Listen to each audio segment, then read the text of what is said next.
Hi guys, and welcome to today's 31 days of vlogging video. Today I've got the Munchkin with me and we're talking baby-led weaning. I realized thanks to Time Hop that last month, it's been about a year since we started baby-led weaning. This month makes a really good year because by October he had really gotten to, are you leaving me? See you later. Oh, get my stuff back. So by October, he had gotten to the point where he was really self-feeding pretty well. I wouldn't say he's digesting everything, but thanks. But he was actually sticking more in his mouth. It was not just like rubbing it around on the tray. Mama's not getting up right now. You want to sit here? Yeah. You see how this goes? Whatever. Anyway, so the book that I love for feeding, because we didn't do any purees, is Baby-Led Weaning, The Essentials Guide to Introducing Solid Foods and Helping Your Baby to Grow Up a Happy and Confident Eater.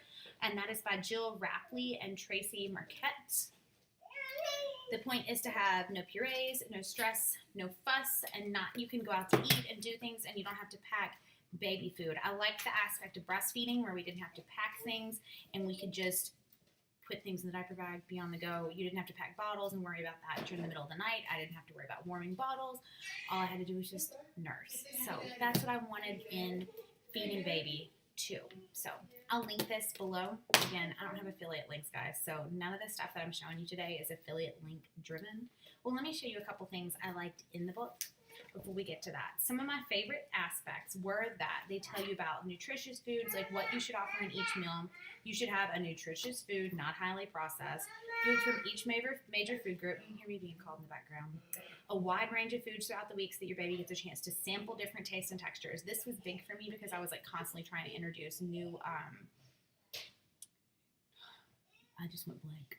New vegetables, new fruits, whatever we had to do just to show something new. I didn't want to be too repetitive in the beginning, and then you needed to have sizes and shapes that babies could manage. So in the very beginning, you would actually think that you would do super small pieces of food, but you actually do sticks because you want them to be able to hold on to it and stick it in their mouth. And while they won't chew the end part because it's all clenched in their fist, the sticks are easier to grab. And then as they develop their pincer grasp, then you go to like littler pieces and so on until finally, like at Harrison's age, I just hand him a chicken nugget and he eats a chicken nugget. There's not cutting the food really anymore. I don't have to worry about that.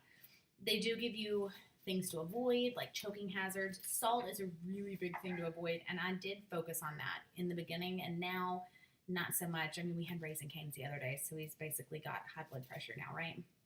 Whatever. So in the beginning, I did worry about this. Once we got past a year, I kind of let go of stuff. Drinks were a big one for me because I know juice is so, like, a lot of people like to give juice, and mine's been given juice a handful of times, but he really just drinks water.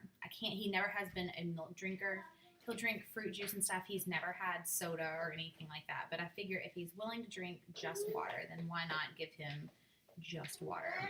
Now, throughout, let me find my really favorite stuff. I highlighted some stuff in blue, and then I tabbed the sides so I knew where I was at. So they have stuff for how to keep meals stress-free. This was my big one that, like, your child is not a dog, so you needed to remember it. The bribery, rewards, and punishment confuse food with power and control. They're the opposite of what baby-led weaning is all about because they interfere with a child's instinct to know what he needs. And using food in this way doesn't work long-term anyway. Children quickly see through these ploys and discover ways to regain the control for themselves. So it's big to not use food as a reward or to, like, use food as punishment. You don't want them to see food as power. You want them to just see food as like, oh, it tastes good, I need to eat it. Like, I wanted to get rid of a lot of stuff. Oh, that was another one I highlighted. Don't fill up on non-nutritious things like milk. What? Oh, don't fill up on milk, juice, and non-nutritious snacks, which at this point we kind of eat things we're not supposed to.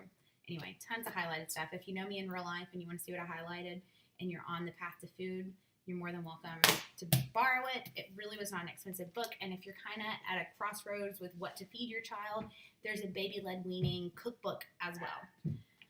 Anyway, I don't know if I covered enough stuff. If you have questions, leave them in the comments and I'll answer them there because sometimes I don't, my brain's like a spider web. I go everywhere. So to get started, a couple of baby products that are like my ride or die baby products. I will be repurchasing some of these for baby number 2 whenever that happens. So the first one, this was my hands down most beloved baby self-feeding product, because a lot of the baby-led weaning stuff talks about like you don't give them purees, but you can give them like a spoon to self-feed. Like they can give them spoonfuls of things. So if you like have soup, don't stick it in their mouth, but let them try to stick it in their mouth. And the num num spoons, how close are we getting with it? I'm not good with this camera because it doesn't seem to go the right way. See if I can even get it that way. The num num spoons are amazing. There was another one. They come 2 in a pack. The blue one's for thinner liquids, and then this is for thicker substances. He does like applesauce with this, and it works great. It's easier to self-feed. If you look at it, it's totally straight.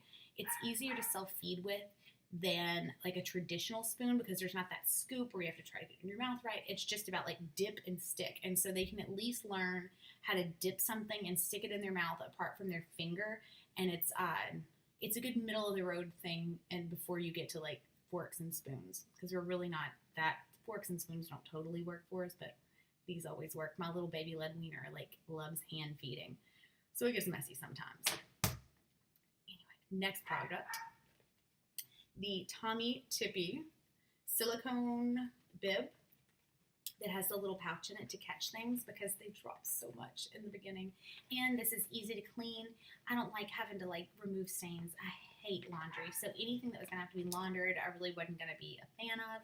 So we didn't use a lot of our bibs outside of just like the purpose of drool. I didn't want to clean it if I didn't have to. Our child eats naked or with one of these. Out in public, these are great. It keeps a lot of stuff from hitting the floor in restaurants.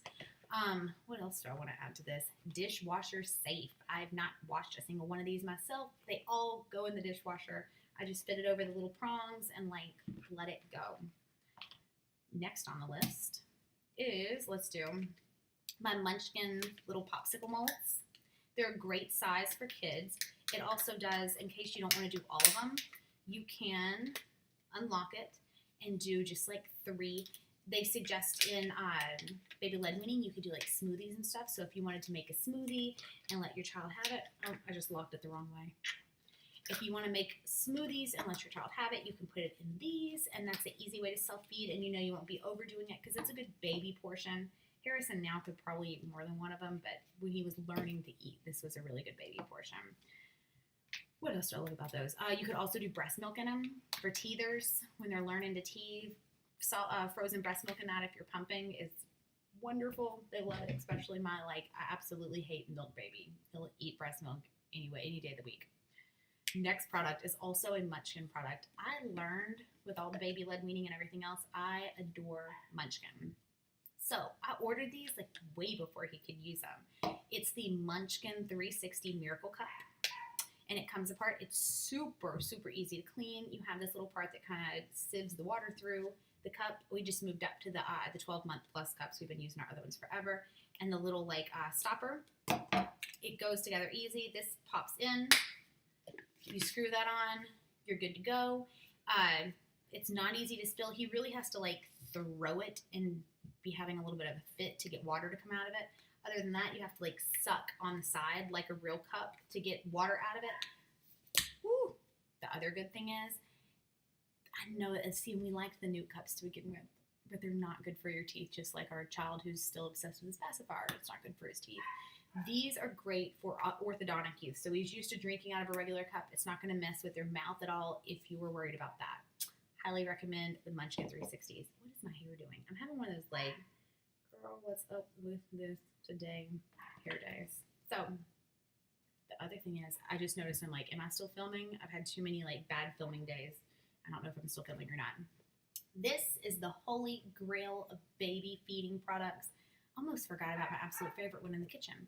Holy grail.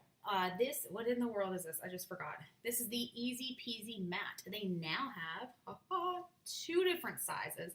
This is what we bought last August when they first, or no, did we get it at Christmas? I think we bought it. I might have ordered it in October for Christmas for him last year, once we had gotten to feeding good, and he could, because in the beginning the lip was too much, he couldn't really pull things out.